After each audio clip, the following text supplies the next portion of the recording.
a hybrid of Dzeko and Zlatan, or simply a roided Skamaka and Shamak love child? Just how good is Benjamin Sesko?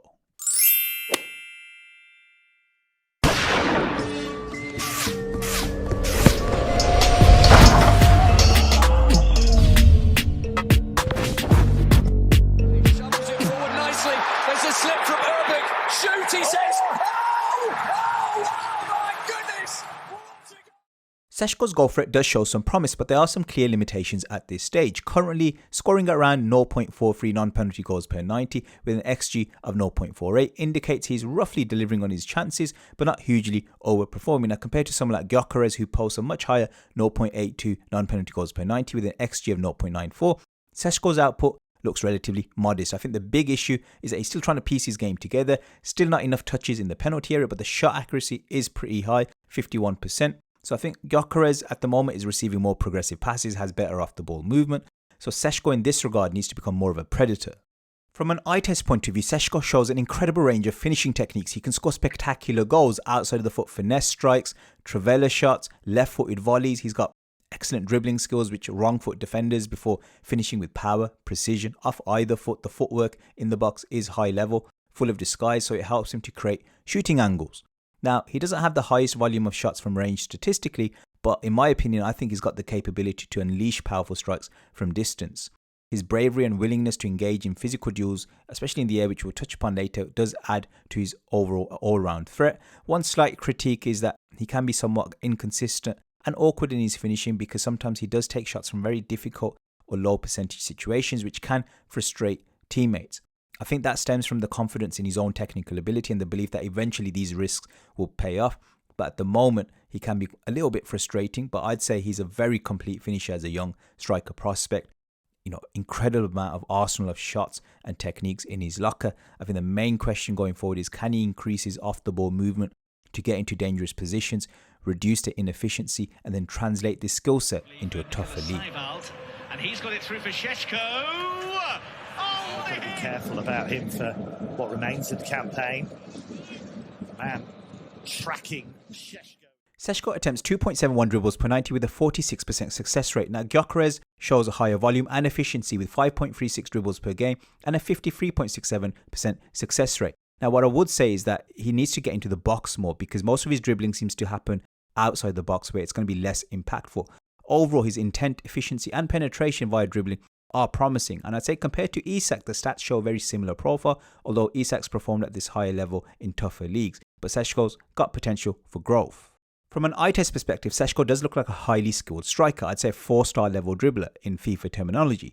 Ronaldo chops, foot rolls, step overs, can use his weaker foot to caress the ball, and really wrong foot defenders. And he catches opponents unaware because suddenly he's dribbling with his weaker foot and they're not really expecting it, which does open up spaces for shots.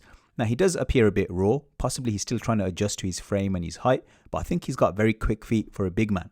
Now, I don't think he's Zlatan level, Van Basten level in terms of the technical element, but I think there's world-class potential with the ball at his feet. I think the main area for improvement is he needs to create more separation inside the box. He does the little footwork and he does create little angles, but to leave defenders truly behind, he needs to make that space and get clean, unblockable shots. Out of Vermeeren, Sesko's touch, Xavi, all rather tight. This is Jens Stave-Werder.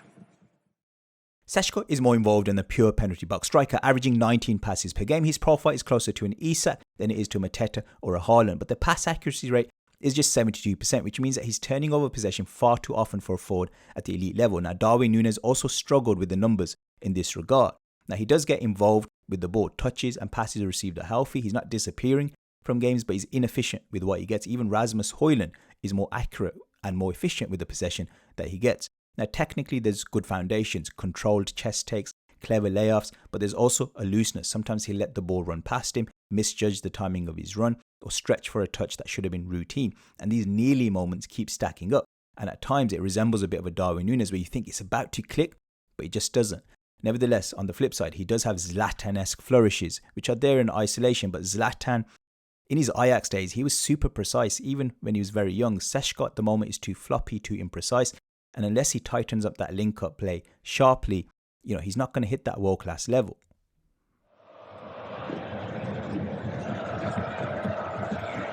Campbell find Sesko. Lovely early ball to defender. From a creative perspective, Seshko's numbers are underwhelming. Expected assists per 90 a measly 0.06. Now, he barely scratches the surface also in terms of through balls and key passes.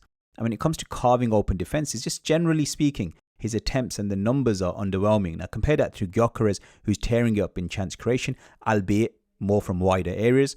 I think Seshko's playing it too safe. He's not really influencing the game from a creative perspective. Now, technically, I think the kid's obviously got magical first touch, and he's shown signs of a decent football brain. When he does want to connect play, his link-up play does look silky smooth, cheeky flicks, sharp cutbacks, delicate layoffs from wide areas. But he's not showing me that wizardry in terms of jaw-dropping, defence-splitting through balls that will really open up defences like you'd expect from a Harry Kane or even a Zlatan. I think his imagination is decent, but it's not really lighting up the sky. And with his skill set, you'd expect him to have more of a creative arsenal, more of a willingness to really open up the game with his passing side of his game. At the moment, he's just really keeping it simple rather than pulling off anything spectacular.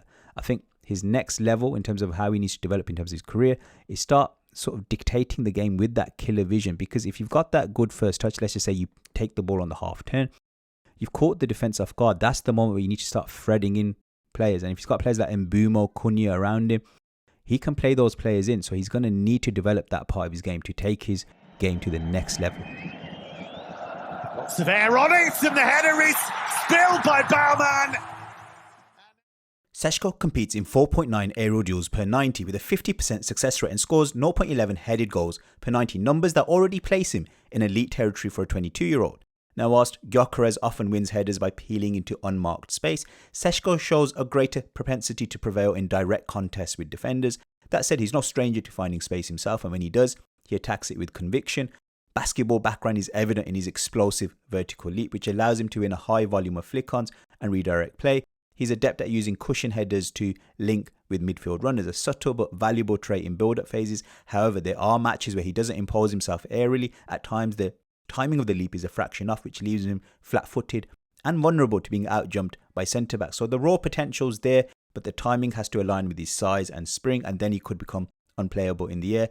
And that's what's going to elevate him from sort of Champions League calibre at the moment to a Giroud-like, Mandzukic-like aerial dominator.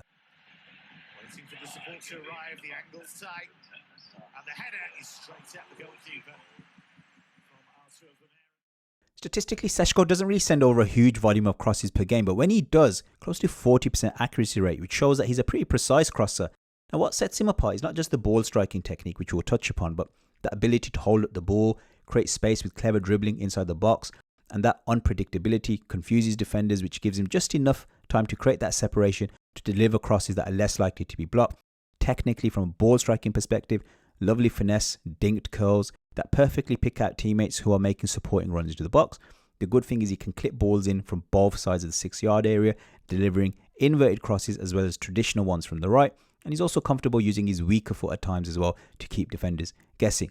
Now, he's not the sort of player who I think is going to be whipping in Beckham-style crosses from sort of deeper on the pitch. Instead, his crossing threat is really only a threat when he's inside the box, where he can pick his spots and clip balls.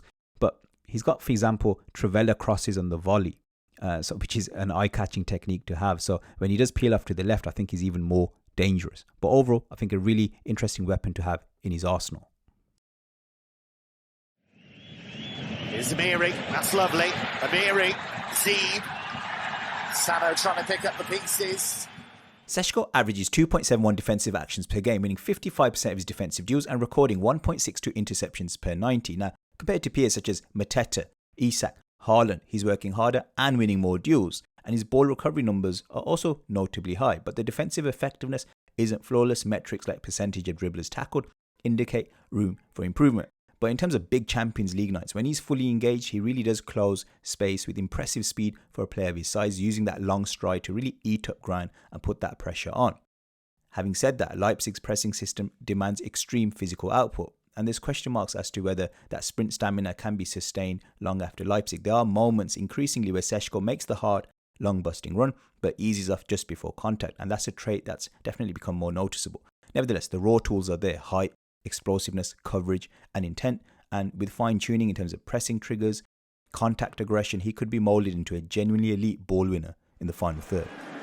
Sesko. finding room.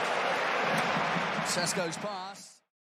In terms of Seshko's long passing, it's really symbolic of where he is in terms of his game right now. Someone who's trying to piece all these different elements of his game and trying to bring it all together. Because from a statistical point of view, his long passing looks abysmal.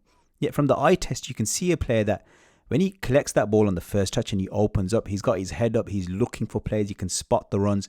It's just the execution just at times feels a bit off. And yet you can also see that he's quite a talented ball striker as well. He's trying to take on very complicated passes, sometimes on the volley, sometimes raking through balls, which are against a deep set defense, which is trying to recover. And yet he's trying to pinpoint someone who's making a run from deep. So the complexity of what he's trying is quite high. So he's a player who, if he could make it all click, it could become a really important part of his link-up game. But at the moment, it is very raw. So unless he can refine it and make it, better in terms of decision making, it could be a source of frustration as well. So something which I think could become a strength, but right now from a statistical point of view, it does look very disappointing. It's official, Pythagoras in Boots is on the BBC, from going viral at the Amex to taking on the crossbar challenge at Goodison Park in front of 40,000 fans, to talking transfers with Sami Mokbil outside the Theatre of Dreams, and then live in the Match of the Day studio. This is The Last Pundit Standing, streaming now on BBC iPlayer. Marks out 10, please, sir. I'm going to give 12.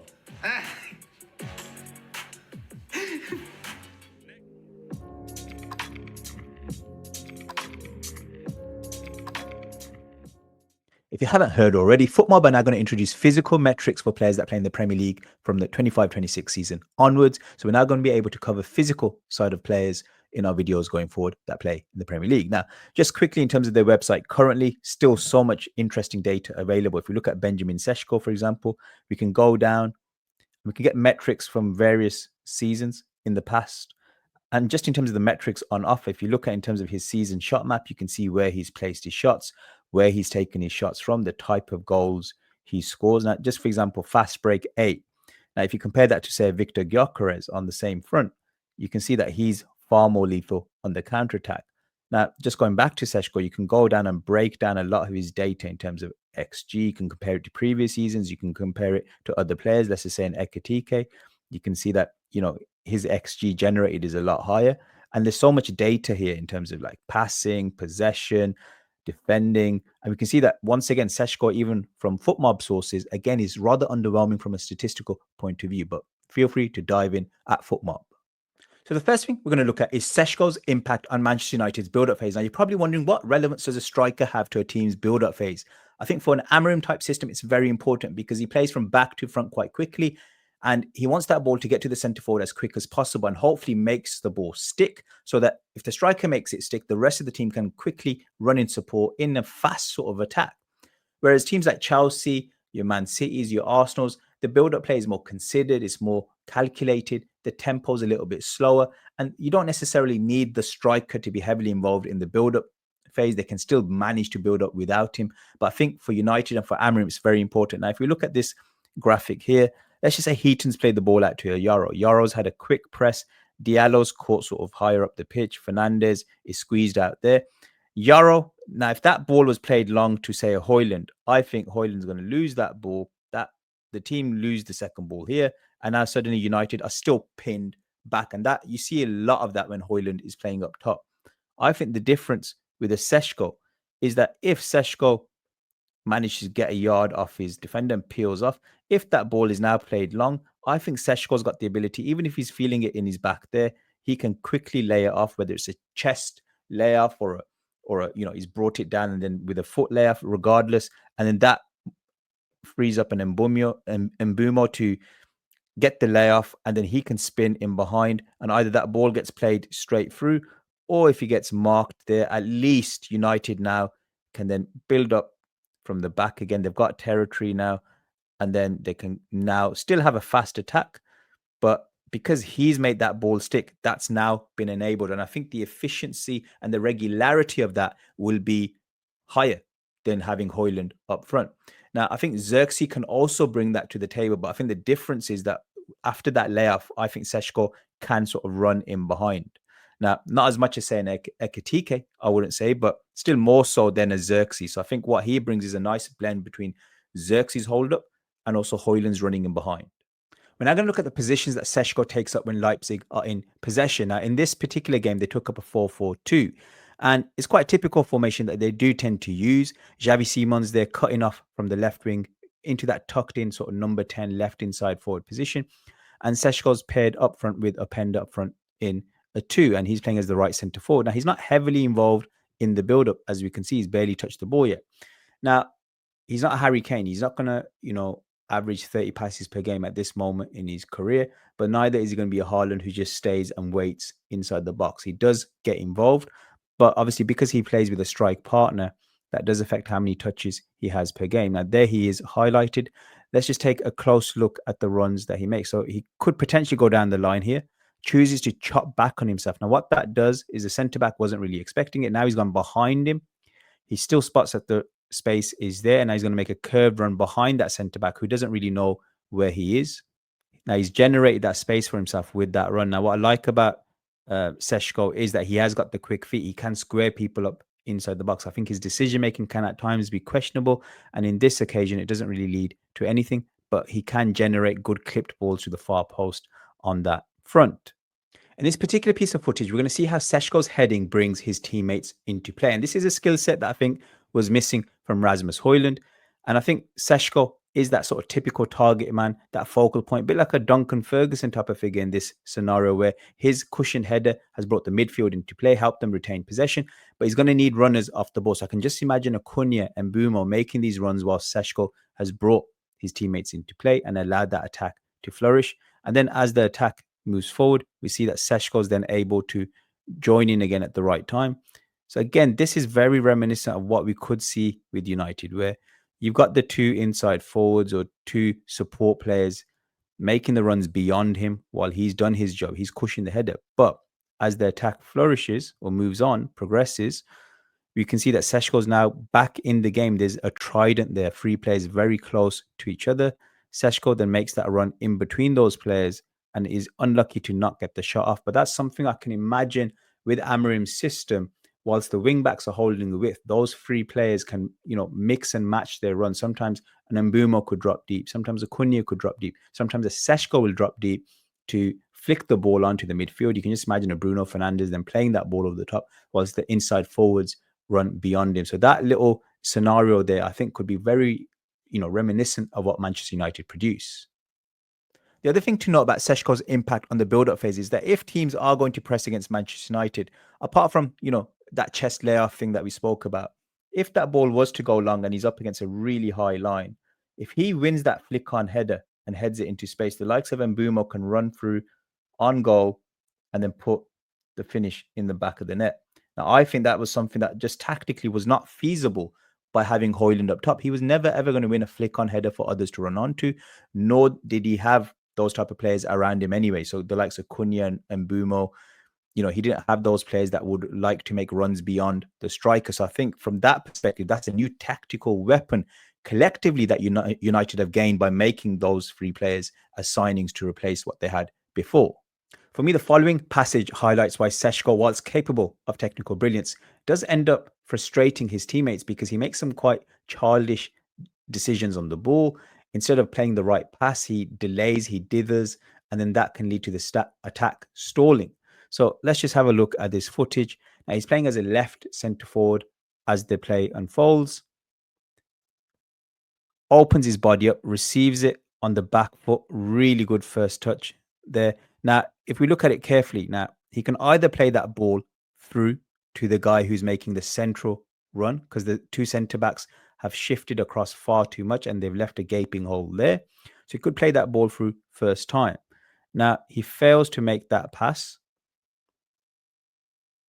Now, you could say, well, that defender did end up covering that pass off potentially, and maybe this midfield runner isn't the most quickest, so possibly he made the right decision there.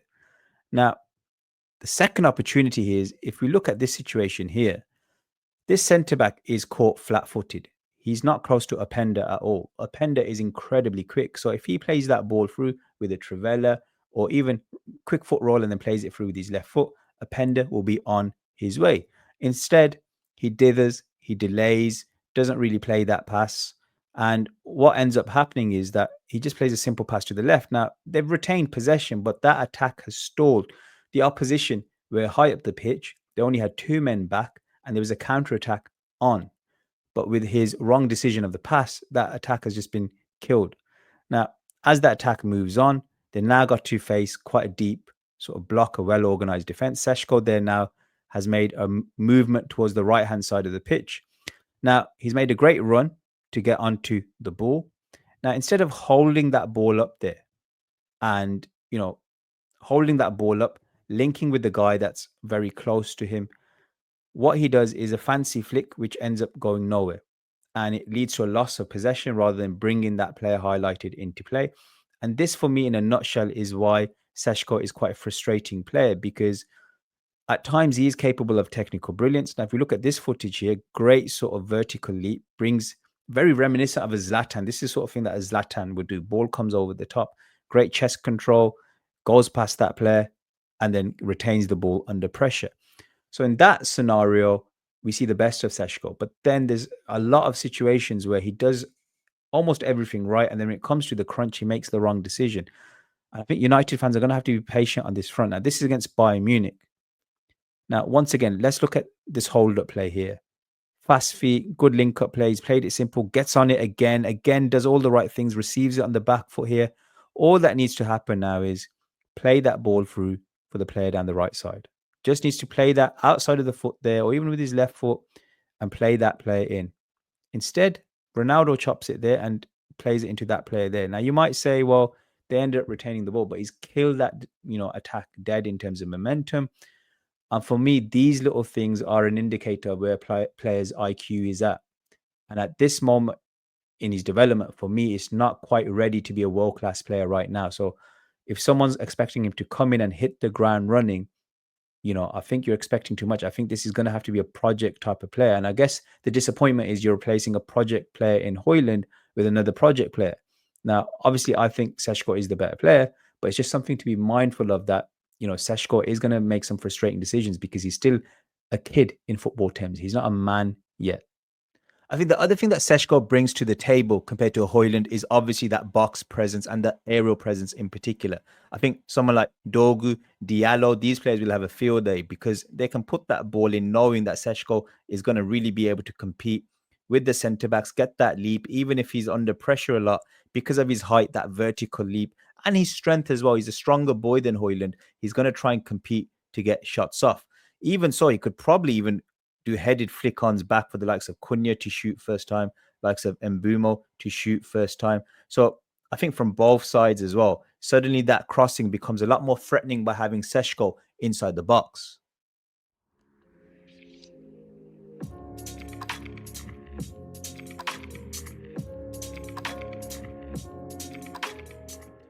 In conclusion, I think Sesko is the type of striker who could potentially be one of the best strikers of his generation. The problem is that the data suggests that he's incredibly raw. In no real aspect of his game, apart from probably his aerial game, is he elite from a numbers perspective. Now, he shows flashes of brilliance across a lot of different areas of his game. The question is, can he do that cohesively and coherently across all parts of his game, week in, week out, and then become a top-class striker? I think the ceiling of this player is high. And I think it's possibly one of these signings for Manchester United that has that long-term ceiling, that really pushes the ceiling of the overall project under Amorim and possibly beyond an Amorim. You're looking at a player who should still be a Champions League striker because the base foundations of his game are that good that I can't see how by the time he's 30, he wouldn't be playing the Champions League long-term.